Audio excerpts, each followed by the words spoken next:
Hello guys! Hello Pisces! Welcome dito sa aking channel, Kapalaran 888. Welcome! So, tingnan natin ngayon Pisces kung ano ang mga unexpected na posibleng mangyari. It's either blessings, messages, emotion, connections, or kung ano man ang pwedeng dumating sa'yo na mga unexpected for the month of May and June. So, this is 2 months reading. Tingnan natin, Pisces. Okay, tingnan natin. Tingnan natin, Pisces, kung anong messages, energy, vibration para sa lahat. Gamitin natin ang ating intuition, guys, sa panunood. And maraming salamat dun sa mga Pisces na patuloy na nanonood dito sa aking channel.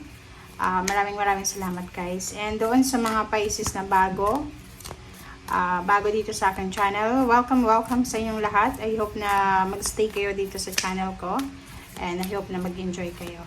Okay, Pisces. First card natin, wow! Pisces, congratulations sa'yo. Ito yung unexpected na posibleng mangyari sa'yo this month of May and June of 2025. This is a gift of prosperity. Okay? Gift of prosperity. Tingnan mo. Kita mo ba? So, prosperity, a gift of money is on its way. Wow. Your income is increasing. Manage your finances with love. Okay. So, this month of May 2025, doon sa mga Pisces na nag-expect kayo ng pera or financial success, eto na. Makakatanggap ka ng regalo, financial gift, or pwedeng windfall of money, pwedeng mga unexpected na gusto kang kunin as worker, or pwedeng yung may mga utang sa'yo, unexpected sila na magbayad sa buwan na to. So, basta, may money, may abundance, prosperity, money na parating sa'yo. Incoming siya. So, parang sinasabi ng bara sa'yo dito, Pisces, na exciting siya, diba? So, exciting yung buwan ng Mayo sa'yo. May and June siya. And kung ikaw ay may trabaho, may business, or kung ano man yan na pinagkakakitaan mo, may posibleng income increase, diba? So, pwedeng may mga overtime, may mga payments and payouts, bonuses ka na posibleng matanggap. Or yun, overtime, mga part-time yung iba. Next message is, sinasabi sa'yo dito, Pisces, na manage your finances with love. So, kahit sabihin natin na marami kang pera, marami kang ipon, marami kang sweldo, pag hindi mo yan binantayan ng maayos, mauubos yan. So, etong prosperity na to, sinasabi sa'yo ng birahan na kailangan mong balansehin yung salapi. Kailangan mong i-manage yung pera mo ng maayos. Okay? So, ibig sabihin yan, magtipid. As much as possible, magtipid. And siguro pagpasok ng May, tigilan natin yung pag-online shopping. Yung pag-online shopping, yung mga cravings na yan. And yung mga bagay na hindi naman natin kailangan just because you're sad, just because you're happy, or just because ganyan yung pakiramdam mo. So, kailangan mong bantayan yung paglabas ng pera. Okay? Okay. Every week, diba? So, kailangan mong i-manage siya. Every week, kailangan mong isulat. Ano ba yung expenses ko sa linggong ito? Ano ba yung ganyan, ganito? So, pwede mong, kumbaga, ma-manage talaga yung salapi mo ng tao. Pag ganyan. Okay. First card natin, second card. Okay, Pisces, this is unexpected ha. So, hindi natin ito in-expect. So, dito sinasabi ng baraha na meron ka, Pisces, na matagal ng restrictions or maybe stagnation na pinagdadaanan. Okay? So, ibig sabihin, maraming stagnations or pwedeng maraming problema ka na pinagdadaanan. Okay, so for the first two cards natin dito, Pisces, tingnan mo yung baraha mo. It's 8 of swords and then the hangman reverse. So, Sinasabi ng baraha, meron ditong mga Pisces na siguro in terms of relationship, trabaho, or business, na medyo stagnant ka na. Di ba? Yung parang restricted and stagnant. And dito sinasabi ng baraha sa'yo na matagal mo na tong pinaplano na pwedeng umalis, maybe toxic na yung trabaho, maybe yung negosyo ay hindi na masyadong kumikita ng pera or medyo nakakapagod na, or maybe relationship siya. Basta etong sinasabi ng 2 cards na to, matagal mo na dapat itong ginawa. Okay? Matagal mo na dapat yan na ginawa, matagal na dapat na tinapos, but palagi mo siyang hinahang. Okay? So dito, sinasabi ng baraha sa'yo na unexpected ito, na sinasabi dito na talagang gagawin mo na, 'di ba? Like hindi mo in-expect 'di ba? Parang ilang taon mo siyang tiniis, ilang taon mo siyang pinaglaban, relationship man yan or trabaho or negosyo. Tapos ngayong buwan ng Mayo and June, May and June, bigla mong maiisip na ako, pagod na ako, kailangan ko na talagang i-give up siya. So yun, so marami kang kumbaga yung iba, like may pinaprocess kayong like for example, divorce, annulment, or kung ano man tong pinaprocess nyo na ang tagal-tagal, 'di ba? Parang gano'n ang tagal-tagal. So, dito sinasabi na yung mga hang-ups na yan, mga delays ay posibleng matuloy na. Yung iba gustong pumunta ng ibang bansa, yung iba gustong mag-travel, lumipat ng bahay, 'di ba? Magnegosyo, or kung ano man, may ibenta, yung mag-invest or pwedeng ibenta nyo yung mga investment niya. So, maraming mga kumbaga, tawag dyan, mga unexpected na posibleng mangyari ngayong buwan na to. Okay? Okay, next card natin is Page of Rods. So, this one is future. And 5 of Swords. Okay, so dito naman, sinasabi ng baraha, mag-iingat ka.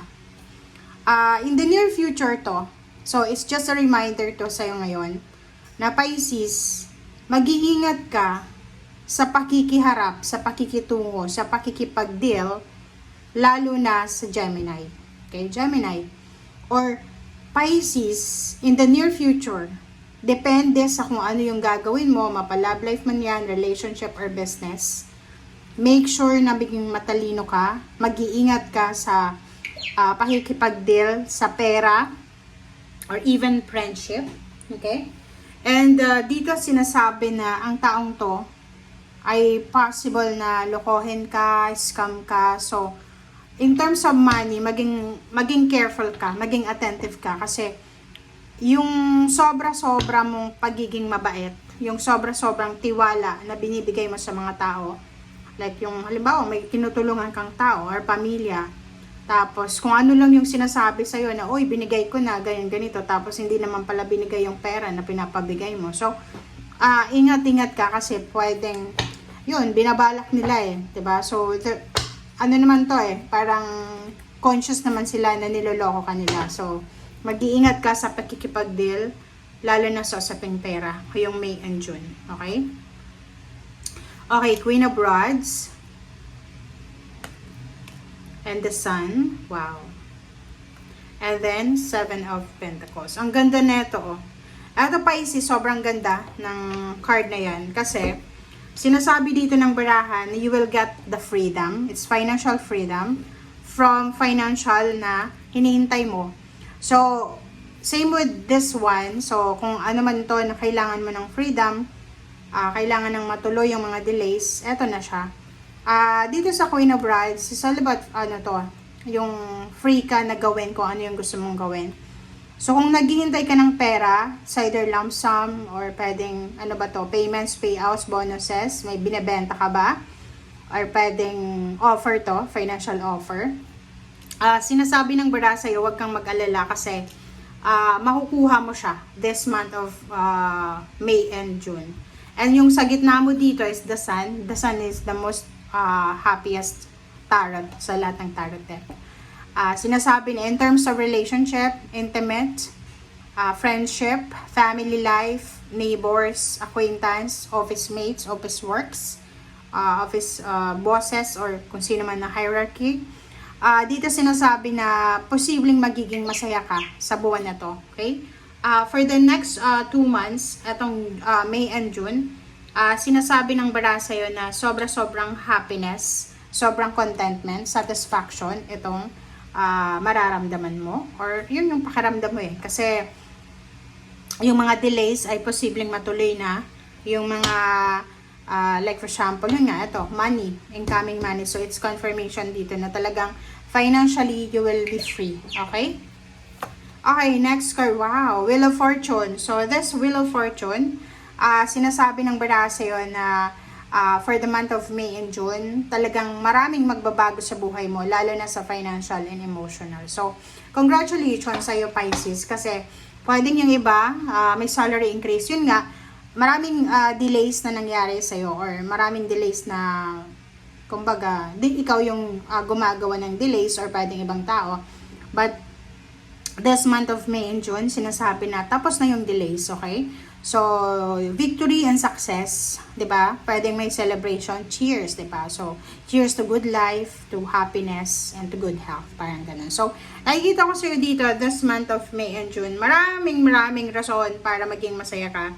Maraming celebration, like for example, birthday, celebration ng family, fiesta, wedding anniversaries, birthdays, birth a baby, pregnancy, or any good news ang posibleng matanggap mo. Okay? Okay, next card natin is the Lovers. The Lovers, sinasabi ng bara sa'yo dito na if you are single ka na Pisces, posibleng sa loob ng trabaho, sa loob ng company, or kung saan ka man nagtatrabaho sa ngayon, posibleng makatagpo ka ng isang tao na mag-o-offer sa'yo ng kasal, or pwedeng mag-o-offer sa'yo ng stability and balance sa emotional. Okay. Next card natin is Reverse. Reverse na, 3 of Swords. So, dito sinasabi ng baraha sa'yo na for the month of May and June, talagang recovery of pain and heartaches, recovery of anything na painful sa buhay mo. Siguro yung mga iba na loko na scam, pwedeng yung iba din na scam sa relationship and even money. So, sinasabi na you will recover from that situation. And Emperor, you will recover, you will reclaim your power, Pisces. Wow! Huge blessing, huge prosperity ito. Kasi yung The Emperor na to is either promotion, opening a business, being a CEO, pwedeng emotionally, financially, spiritually, sobrang strong ka this month na to. Or pwedeng sinasabi ng barahan na kung may sakit ka dati, di ba, may iniinda kang sakit, possible na makarecover ka sa mga health issues na pinagdaanan mo. And financially, di ba? So you are powerful. You're not only powerful emotionally, you are powerful financially and emotionally. Andito yung Emperor, andito yung Queen of Pentacles, lahat powerful. So, ang sinasabi sa'yo dito, Pisces ng barahan, na powerful yung month na to ng May and June para sa'yo. Kasi financially and emotionally, talagang masasettle lahat ng mga dapat masettle sa buhay mo. Lahat ng delays ay matutuloy na. And nakikita ko sa'yo dito, mag-iingat ka lang kasi sa dami-dami mong blessings, sa dami-daming prosperity and abundance na darating sa buhay mo or meron ka sa ngayon. Kasi kung, halimbawa, sobrang prosperous ka na ngayon, mas lalo ka pang magiging prosperous in the near future. If wala kang prosperity ngayon, walang pera, walang relationship, may sakit pa, yun yung sinasabi sa'yo dito ng Wheel of Fortune na talagang magbabago yung takbo ng buhay mo. Pero kung financially, emotionally prosperous ka and abundant, mas lalo ka pang magiging magle-level up pa yung buhay mo. So, nakikita ko sa'yo dito, ang kailangan mo lang ingatan is yung inggit. Okay? Selos, inggit. Panloloko. Kasi, sa dami-daming blessings na matatanggap mo, kailangan mong maging low-key. Okay? Kasi hindi lahat ng taong pinagsasabihan mo ng like for example, eto yung success ko, eto yung sweldo ko, eto yung house ko, eto yung ganito ko, investment ko. Hindi lahat yan ay kumbaga friends mo, hindi lahat yan masaya para sa'yo. Ay sabihin natin, kadugo mo yan, kabarkada, kakilala, matagal mo na. Human being yan. Human being, may tendency na mainggit. Okay? Lalo na kung sobra silang naghihirap financially, tapos ikaw, mas lalong nagde-level up yung financial mo. So, kailangan mong mag-ingat, okay? Maglagay ka ng boundary, okay? Set boundaries, set priorities para sa sarili mo. And say no kung ayaw mo, okay? And yun, less time para sa mga tao sa paligid mo, more time para sa sarili mo. So, ibig sabihin, limit your time, your energy, yung emotion sa pakikipag-communicate sa ibang tao. Okay? Thank you guys for watching. Bye!